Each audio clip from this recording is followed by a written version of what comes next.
Hello everyone, welcome back to my channel. And in this video, I'm going to share with you exactly how I was able to improve my mobility significantly through 3 simple steps. And the good news is it doesn't take much time at all. I've been able to use these 3 strategies to be able to go from barely being able to walk to be able to move effortlessly and also to be able to get even more out of my strength training than I ever have been able to. If you're new to the channel, my name is Paul Gleaser. I've been a personal trainer and health coach for over 25 years.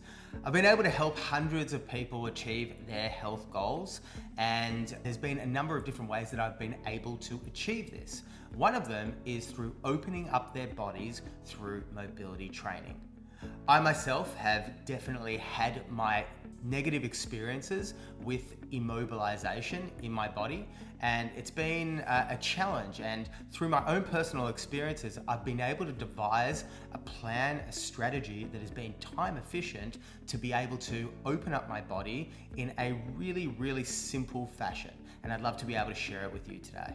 And if you haven't already, please don't forget to give a thumbs up and a subscribe to the button below. About 15 years ago, I dove deep into Olympic weightlifting, and it was something that I was so passionate about. I love the movement, I love the dance associated with it, the technicality. But I also found myself squatting for really long periods of time. I was squatting 4 days a week. And this put a tremendous amount of pressure on my lower body and on my spine, in particular also on my ankles.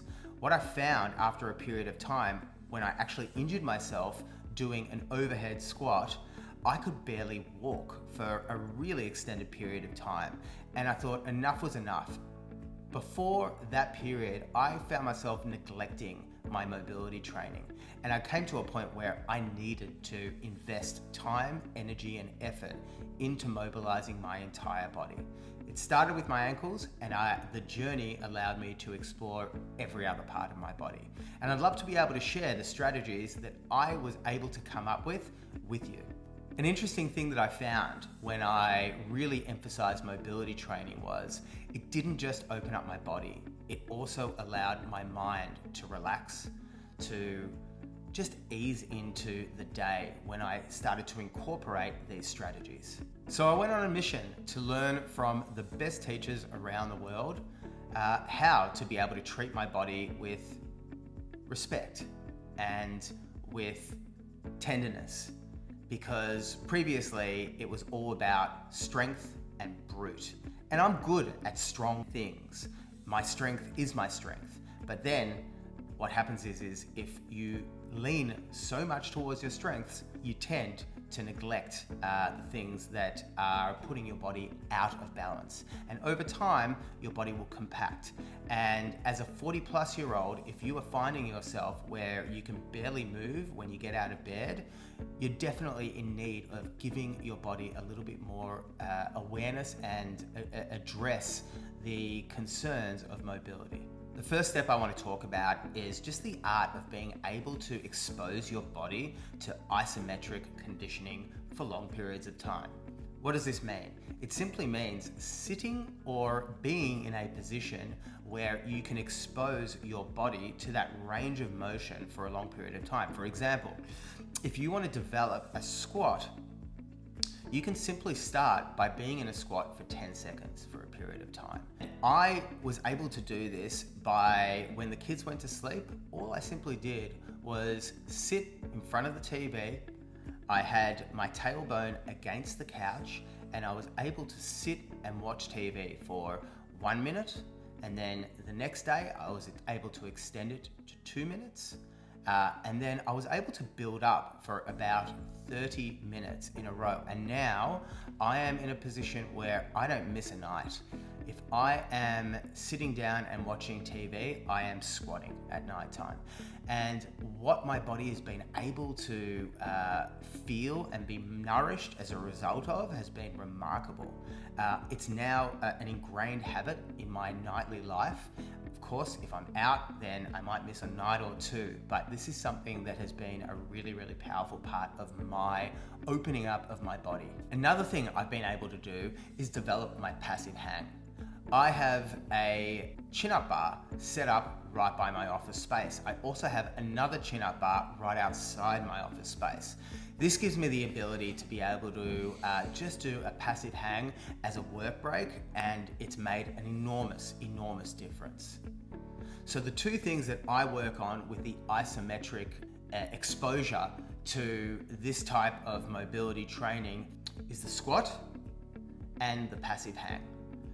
The squat gives my ankles, my hips, my knees, and my back an opportunity to open up to its full expression and its greatest range of motion. Now, when it comes to passive hangs, that gives my spine an opportunity to decompress.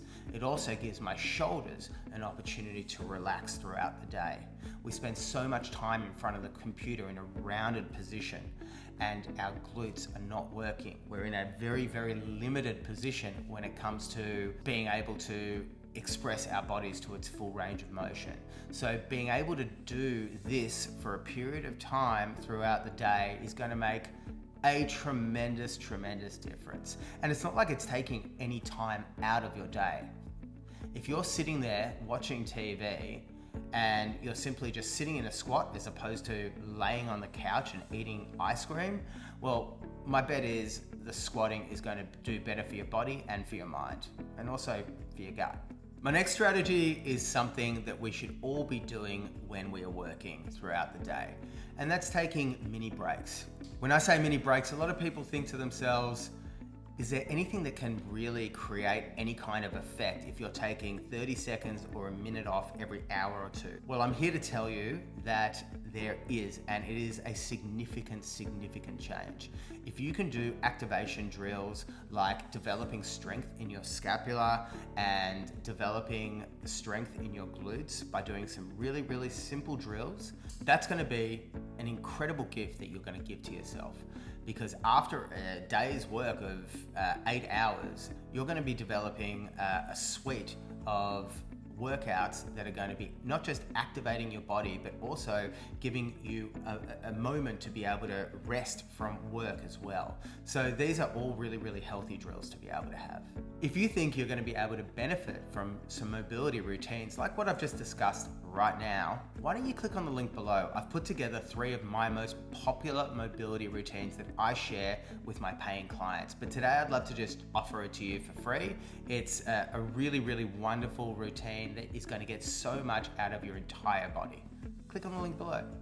And the third strategy I'm going to give you is when you are training at the gym, think about the times that you're resting from your strength sets. If you are training an upper body hemisphere, when it comes to training, for example, if you're doing bench press, why don't you devote the rest period of time to mobilizing your lower body?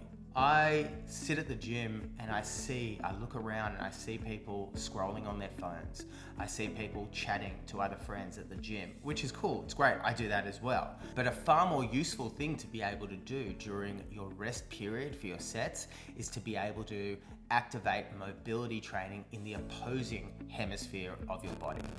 For example, if you were doing a bench press, during the rest break from that bench press, why don't you do something like a hip opener or a pancake stretch, or something that is going to open up your hips or your glutes or whatever problem areas it's going to be that you are feeling or challenging at that particular point in time. This has been an absolute game changer for me. When I learned this was by far the most overwhelmingly successful strategy I have had for opening up my body. Because once again, like strategy number 1, you're not taking up any more time. You're simply just using the time that you were frizzling away doing stuff that was making you probably dumber, and doing something that is giving to your body. If you've enjoyed this video on learning how to open up your body in 3 easy steps, you may really enjoy the video where I went through a 21-day experience of cold exposure through cold showers. And it's a really, really cool way that you can ease into cold exposure from a beginner's view and then step it up as you get through to that 21-day mark. If you've been enjoying what you've been listening to thus far, please don't forget to like and subscribe.